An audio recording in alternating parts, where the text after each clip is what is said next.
Shalom, saudara kekasih di dalam Tuhan Yesus Kristus. Suatu sukacita dapat berjumpa dengan saudara melalui kebenaran firman Tuhan. Kiranya hati saudara dipenuhi oleh sukacita dan pengharapan dalam situasi apapun yang sedang saudara jalani, yang sedang saudara kerjakan saat ini. Surat Roma pasal 10 ayat 17 berkata, iman timbul dari pendengaran dan pendengaran akan firman Kristus.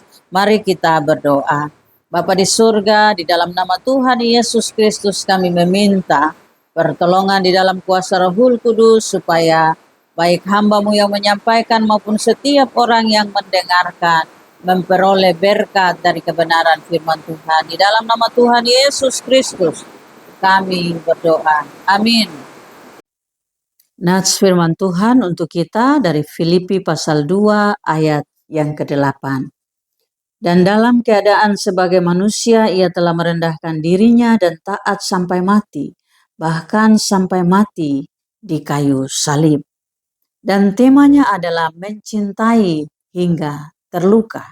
Tema ini saya ambil dari judul buku Mencintai hingga Terluka yang ditulis oleh Dr. Julianto Simanjuntak dan istrinya Roswita Draha, dosen saya di Lembaga Konseling Keluarga Kreatif.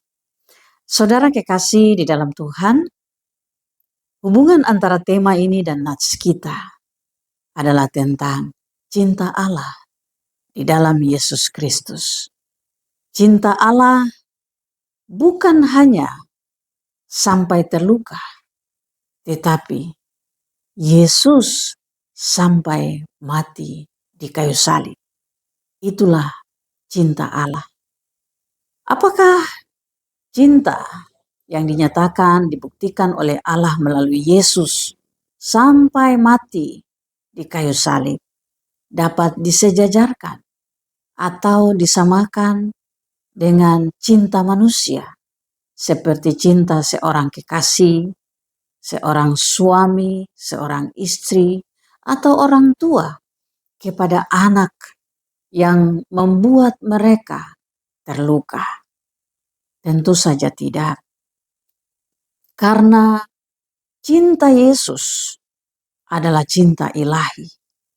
Cinta atau kasih agape yang tidak dapat dibalas.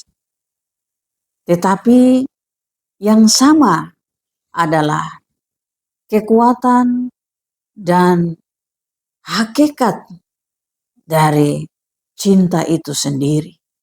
Yaitu bahwa cinta memberi kemampuan mendorong seseorang, mengandung kekuatan yang memampukan seseorang sanggup menanggung konsekuensi terburuk dari mencintai, yaitu terluka. Dr. Julianto Simanjuntak menulis dalam pengantar buku ini, mencintai hingga terluka terinspirasi dari Mother Teresa dan gerakan pelayanan kasihnya di Kalkuta, India. Satu dari sekian banyak cerita Bunda Teresa, yaitu pada suatu hari Bunda Teresa berkeliling dari gang ke gang di kampung-kampung Kalkuta. Seorang pengemis berteriak, "Bunda Teresa!"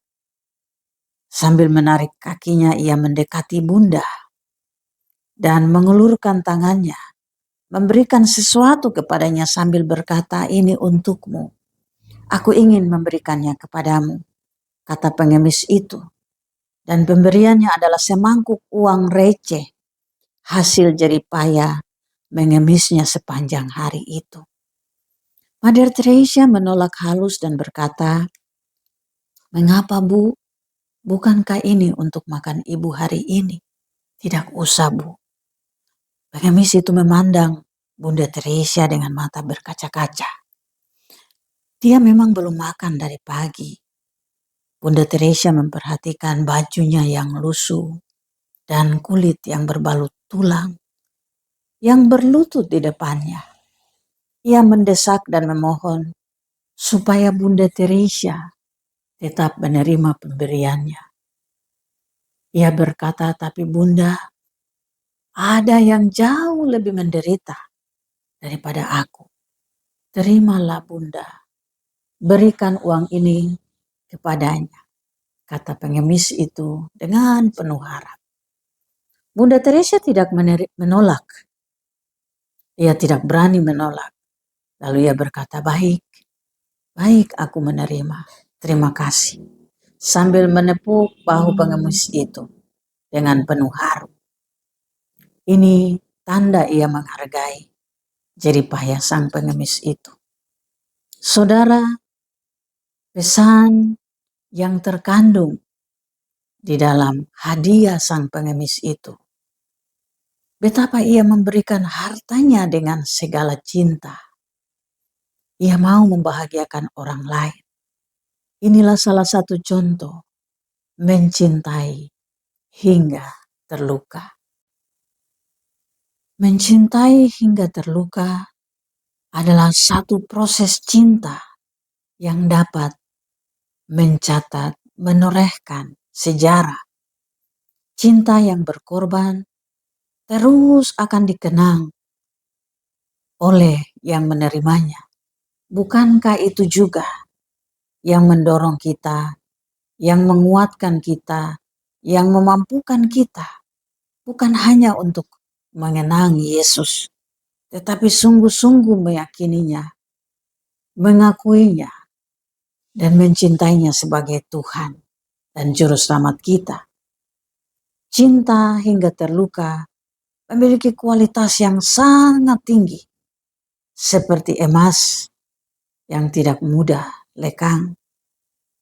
Mencintai hingga terluka akan dikenang dan pasti menjadi warisan yang memberikan semangat. Cinta yang diberikan kepada orang yang berhak menerimanya, orang yang perlu menerimanya pada waktu yang tepat, dan menjadi motivasi yang benar.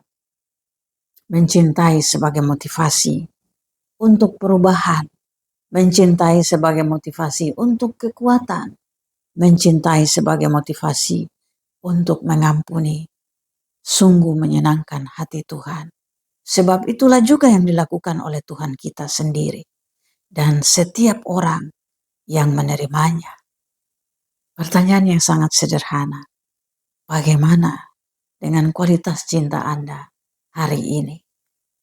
Saudara, cinta bukanlah sekedar perasaan, keinginan, atau pikiran.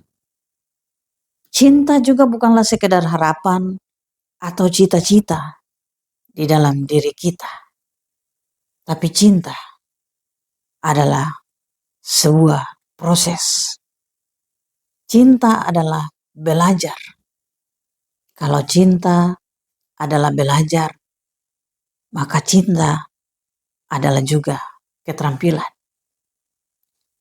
Cinta sejati adalah cinta yang dihidupi dan memiliki dan dimiliki lewat berbagai macam ujian. Karena cinta adalah proses belajar, maka cinta membutuhkan latihan. Cinta membutuhkan ujian oleh peristiwa dan dari orang-orang yang menaburkan atau yang mengakibatkan hal-hal yang bertentangan dengan cinta itu sendiri. Saudara kekasih di dalam Tuhan, cinta memiliki nilai-nilai terdalam tentang rasa, perjuangan, dan pengorbanan.